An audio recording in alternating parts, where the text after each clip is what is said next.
Assalamualaikum warahmatullahi wabarakatuh. Salam sejahtera bagi kita semuanya. Alhamdulillahirabbil alamin. Wassalatu wassalamu ala asyrafil anbiya'i wal mursalin, sayyidina wa habibina wa syafi'ina wa maulana Muhammadin wa ala alihi wa sahbihi ajma'in. Amma ba'du. Faqad qala Allah Ta'ala fi kitabihil aziz wa huwa asdaqul qailin. Faqul i'malu fasayarallahu 'amalakum wa rasuluhu wal mu'minun wa saturadduna ila 'alimil ghaibi wasyahadah fayunabbi'ukum bima kuntum ta'malun. Shadaqallahul azim. Yang sama-sama kita hormati dan kita muliakan Ketua Majelis Syura Partai Keadilan Sejahtera Habib Dr. Salim Segaf Al-Jufri. Mudah-mudahan Allah berikan selalu kesehatan pada beliau. Juga yang sama-sama kita hormati Wakil Ketua Majelis Syura, alhamdulillah hadir bersama kita, Dr. Hidayat Nur Wahid. Sehat selalu Dokter. Dan juga Dr. Muhammad Sahibul Iman. Sehat Ustaz Sahibul Iman. Ada juga alhamdulillah Dr. Ahmad Heriawan. Damang Kang. Dan juga Kang Dr. Andes Suharna Surapranata MT. Yang sama-sama kita hormati, juga hadir bersama kita Ketua Dewan Syariah Pusat, Kiai Haji Dr. Surahman Hidayat MA, dan juga hadir bersama kita Ketua Majelis Pertimbangan Pusat, Dr. Suswono, yang juga sama-sama kita hormati, kita banggakan, yang baru saja memberikan pengantar, yaitu Sekjen PKS Habib Abu Bakar Al-Habsyi. Juga yang sama-sama kita hormati, kita banggakan, Bendahara Umum Haji Mahfuz Abdurrahman.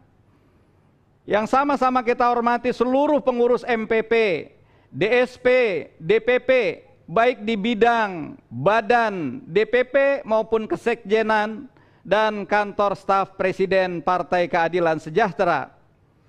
Para anggota DPTW, Ketua MPW, Ketua DPW dan DSW seluruh Indonesia yang saya hormati, saya banggakan, mudah-mudahan sehat selalu ya. Pimpinan dan anggota fraksi Partai Keadilan Sejahtera MPR RI dan fraksi PKS DPR RI, DPRD Provinsi dan DPRD Kabupaten Kota seluruh Indonesia. Semoga sehat selalu. Para kepala daerah dan wakil kepala daerah PKS dan seluruh kader Partai Keadilan Sejahtera di seluruh Indonesia yang saya cintai. Izinkan saya menyapa satu persatu dari setiap BPW, pengurus dan kader PKS seluruh Indonesia secara virtual.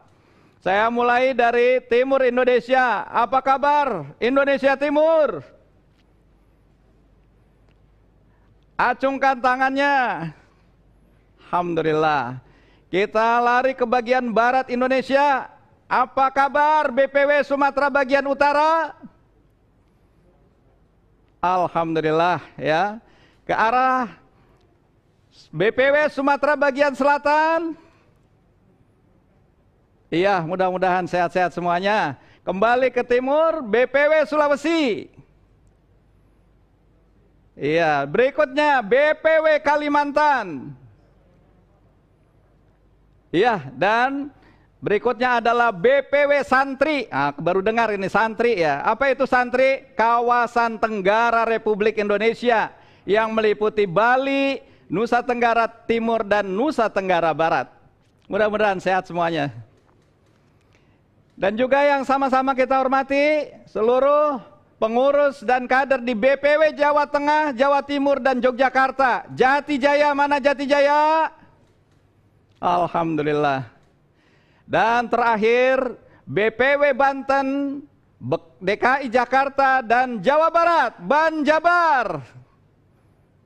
Alhamdulillah. Terima kasih atas semangat dan antusias turut mengikuti pembukaan Rakernas pada hari ini. Salam semangat, salam persaudaraan, salam satu perjuangan. Hadirin yang saya muliakan, keluarga besar PKS dan seluruh rakyat Indonesia yang saya cintai.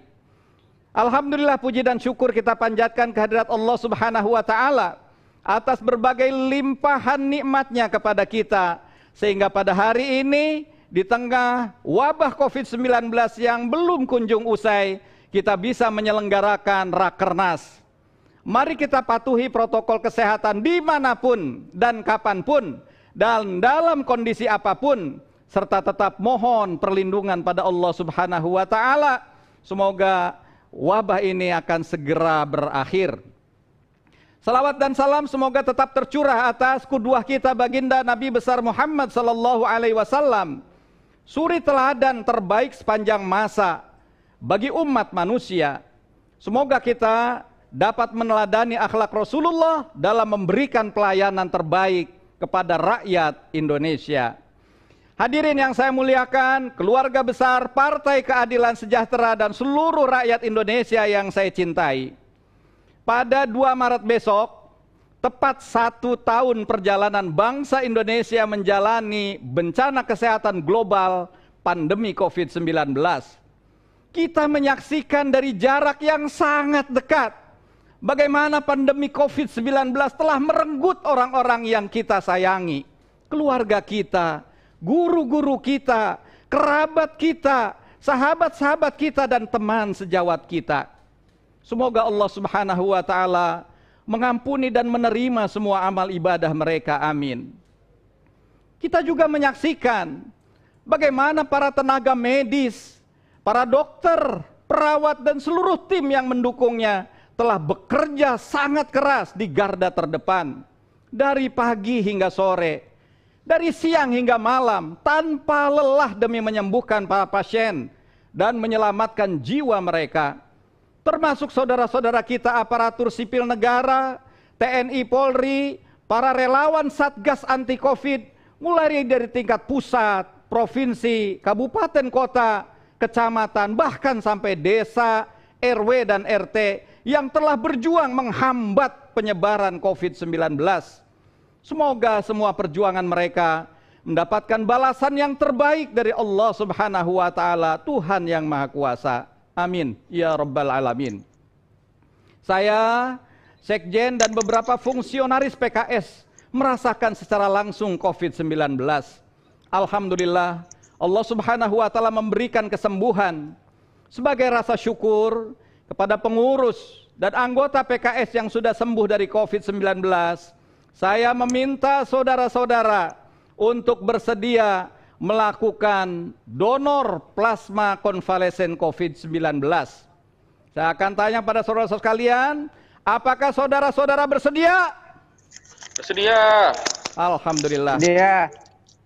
Inilah bentuk kesediaan yang sungguh sangat luar biasa. Insya Allah tindakan ini merupakan salah satu upaya yang dinilai oleh berbagai pakar kesehatan efektif untuk memberi dampak baik bagi kesembuhan penderita positif COVID-19. Semoga ini bisa menjadi gerakan nasional untuk membantu sesama. Hadirin hadirat sekalian, baik yang secara langsung maupun virtual yang saya hormati, saya banggakan, kita pahami bersama bahwa kasus positif di Indonesia terus mengalami peningkatan sejak outbreak pertama kali pada 2 Maret 2020. 1 tahun yang lalu, kasus positif dimulai dari 2 kasus. Namun kini telah mencapai lebih dari 1,3 juta kasus. Dengan korban meninggal mencapai lebih dari 35.000 orang. Dengan capaian ini, Indonesia menjadi salah satu negara yang tertinggi tingkat kasus dan jumlah korban meninggalnya di Asia. Upaya penanganan COVID dilakukan dengan 3T, testing, tracing, dan treatment. Data di akhir Februari 2020, jumlah total spesimen yang diperiksa sebanyak 10,7 juta atau baru 4% saja dari jumlah penduduk Indonesia. Angka 4% ini termasuk ke dalam 10 negara dengan jumlah tes terendah di dunia. Positivity rate atau rasio kasus positif di Indonesia juga sangat tinggi. Padahal standar WHO seharusnya di bawah 5%. Deretan angka statistik itu bukanlah deretan angka-angka semata. Laporan statistik ini adalah gambaran nyata bahwa bangsa Indonesia masih dalam kondisi yang tidak baik-baik saja. Pandemi masih belum terkendali.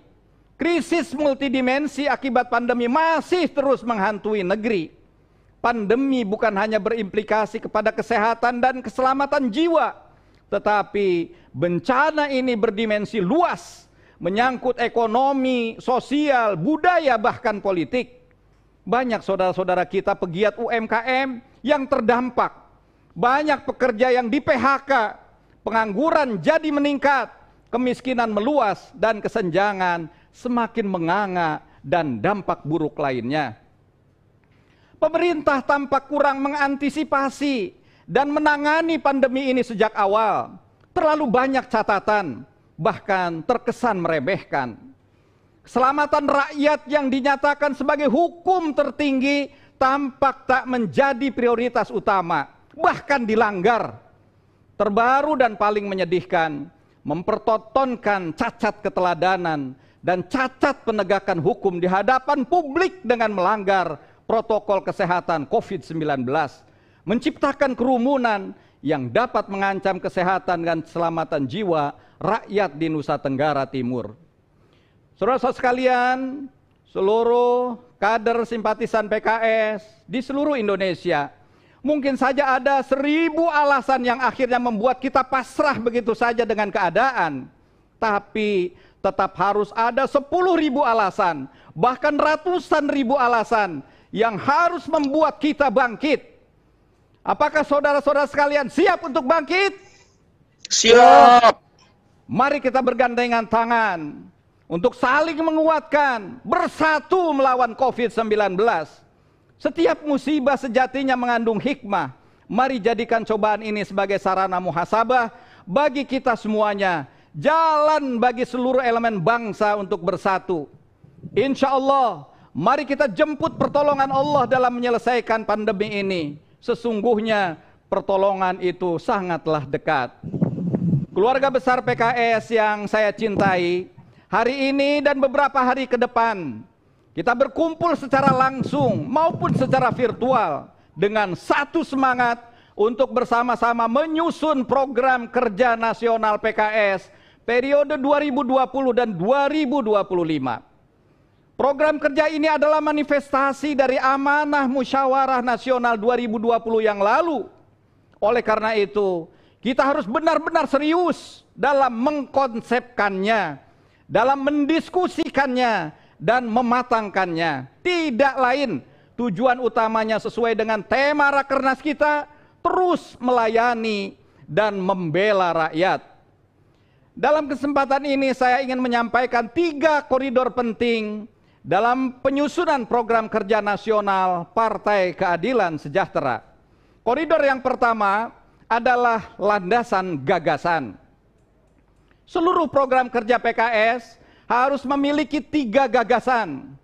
Pertama, gagasan dari seluruh program kerja PKS harus berakar dari nilai-nilai Islam yang universal dan substansial, yang membawa rahmat bagi seluruh alam. PKS adalah partai Islam, maka setiap tarikan nafas perjuangannya membawa misi Islam rahmatan lil alamin. Mari kita tunjukkan keindahan nilai-nilai Islam dalam kehidupan sosial dan politik kita.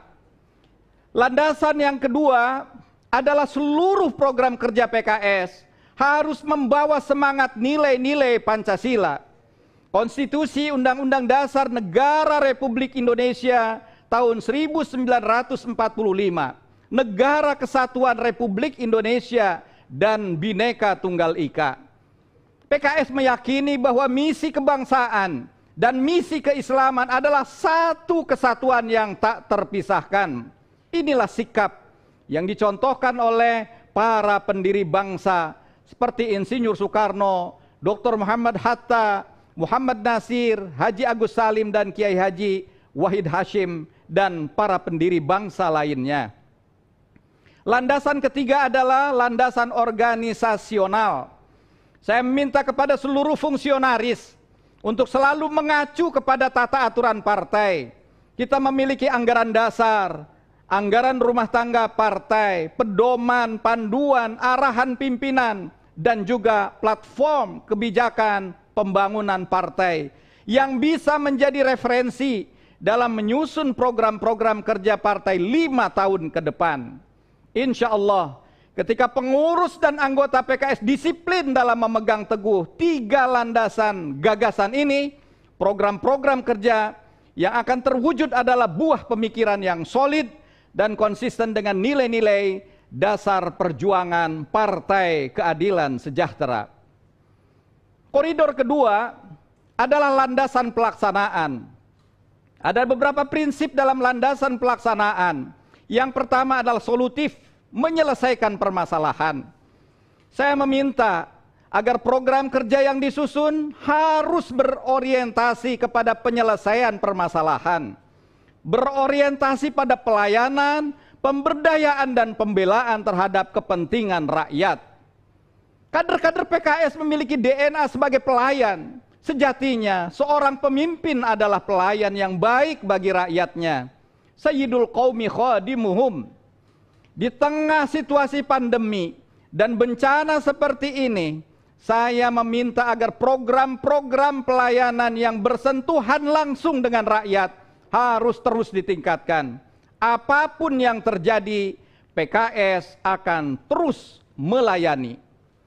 Jika pelayanan bersifat situasional, maka pemberdayaan bersifat lebih jangka panjang dan memiliki hubungan yang kuat. Gerakan kewirausahaan sosial berbasis desa atau komunitas bisa menjadi model gerakan yang efektif untuk menyelesaikan berbagai permasalahan real yang dihadapi oleh masyarakat. Berbeda dengan pelayanan dan pemberdayaan, pembelaan bersifat struktural dan berdimensi kebijakan publik. Inilah tugas utama para pejabat publik PKS, baik di pusat, wilayah maupun daerah. Karena mereka secara konstitusional telah disumpah untuk berjuang membela kemaslahatan rakyat. Kader-kader PKS yang menjadi anggota legislatif dan pemimpin daerah harus menjadi ujung tombak dalam menyukseskan program-program kerja yang berdimensi pembelaan kebijakan publik. Tugas utama legislator adalah mengawal legislasi, anggaran, dan jalannya roda pemerintah. Itulah inti dari pembelaan kebijakan. Sungguh merdu lantunan ayat, menyentuh hati menambah iman. PKS melayani dan membela rakyat, siap membangun peradaban. Allahu Akbar. Prinsip kedua adalah kolaboratif. Sekarang kita memasuki era kolaborasi. Tidak boleh ada ego sektoral. Bidang, badan di DPP, fraksi MPR RI, fraksi DPR RI, semua harus berkolaborasi dengan baik. Harus menjadi pemain tim yang baik, be a good team player. Bukan hanya berkolaborasi internal, tetapi harus membangun jejaring kolaborasi dengan berbagai elemen kebangsaan. Buka komunikasi seluas-luasnya. Jadilah kader-kader yang inklusif, berpikiran terbuka, dan mau bergaul dengan beraneka ragam kelompok dan golongan. Apalagi ketika PKS membangun posisi politik sebagai oposisi, maka PKS harus rajin membangun komunikasi dan kolaborasi dengan elemen-elemen koalisi masyarakat sipil, elemen-elemen kebangsaan, dan elemen-elemen keumatan, baik yang satu agama maupun yang lintas agama. Kehadiran PKS harus membawa pesan persahabatan, bukan permusuhan. Kehadiran PKS harus membawa kemaslahatan, bukan kemudaratan. Kehadiran PKS harus menjadi bagian dari solusi, bukan bagian dari permasalahan. Insya Allah, ketika pesan politik itu terus-menerus kita komunikasikan, maka akan terbangun rasa saling percaya antara PKS dengan berbagai elemen kebangsaan dan keumatan lainnya. Koridor ketiga adalah landasan pemenangan. PKS adalah partai politik, bukan NGO atau ormas.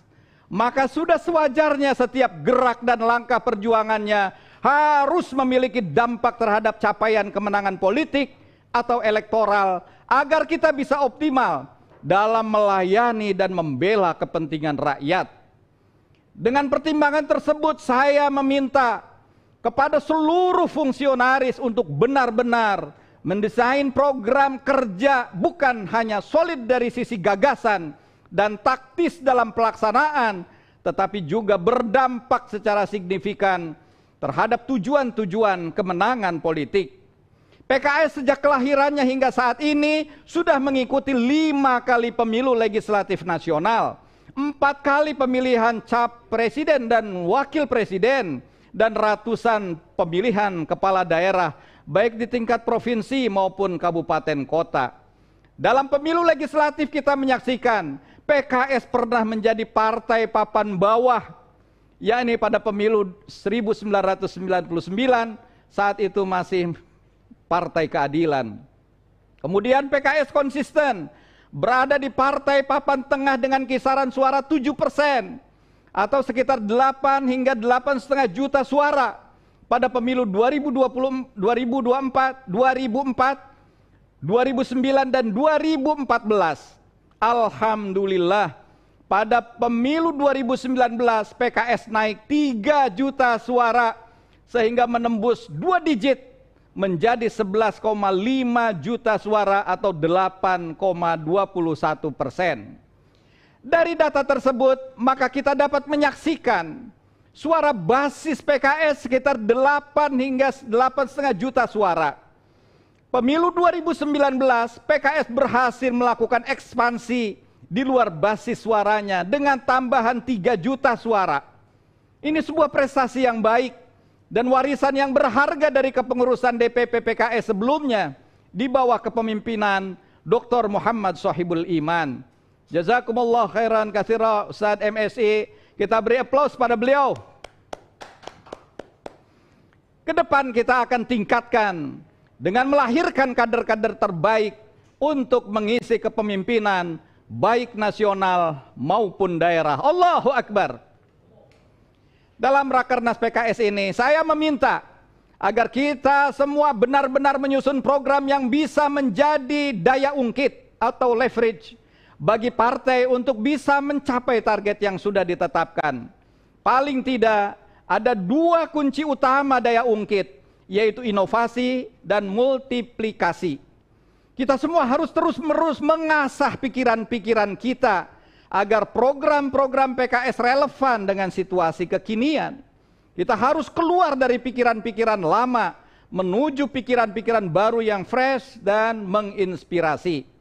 Indonesia tengah menghadapi bonus demografi. Pada 2020 jumlah penduduk usia produktif mencapai 68% dari total jumlah penduduk Indonesia. Puncaknya pada tahun 2030 Angkatan Kerja Indonesia mencapai 71%. Data BPS tentang komposisi penduduk Indonesia juga menunjukkan bahwa generasi milenial dan Z mendominasi komposisi penduduk Indonesia. Jumlahnya sekitar 53% dari total 270 juta jiwa penduduk Indonesia. Realitas tersebut harus mendorong kita untuk mendobrak kebuntuan dan kejumudan.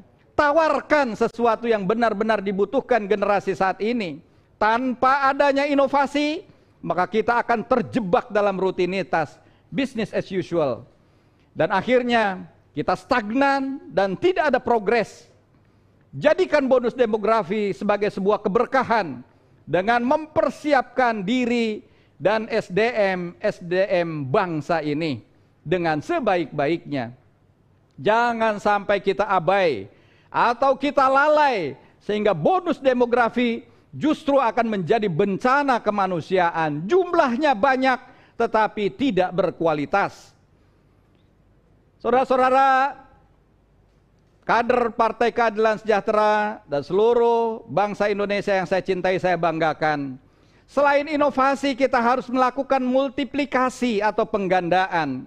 Dalam istilah anak-anak milenial yang bergerak dalam startup, dikenal istilah growth hacking, strategi bertumbuh yang tidak konvensional.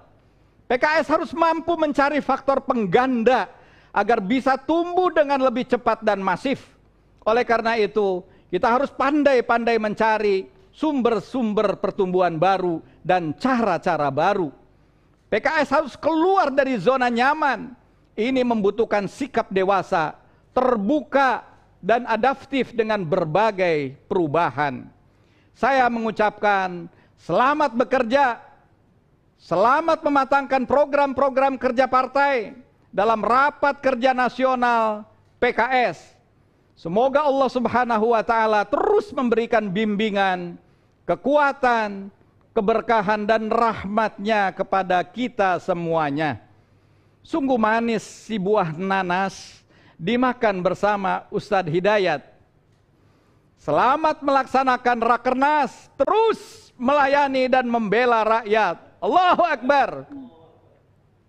Fasiru bi barakatillah fa innakum faizun. Berjalanlah dalam keberkahan Allah, sesungguhnya kalian adalah para pemenang. Inilah yang dapat saya sampaikan dalam kalimat pembukaan ini. Kurang lebihnya saya mohon maaf. Billahi taufiq wal hidayah, wallahul muwafiq ila aqwamit thariq. Nasrun minallahi wa fathun qarib. Assalamualaikum warahmatullahi wabarakatuh. Allahu Akbar, Allahu Akbar, Allahu Akbar. Merdeka, merdeka, merdeka.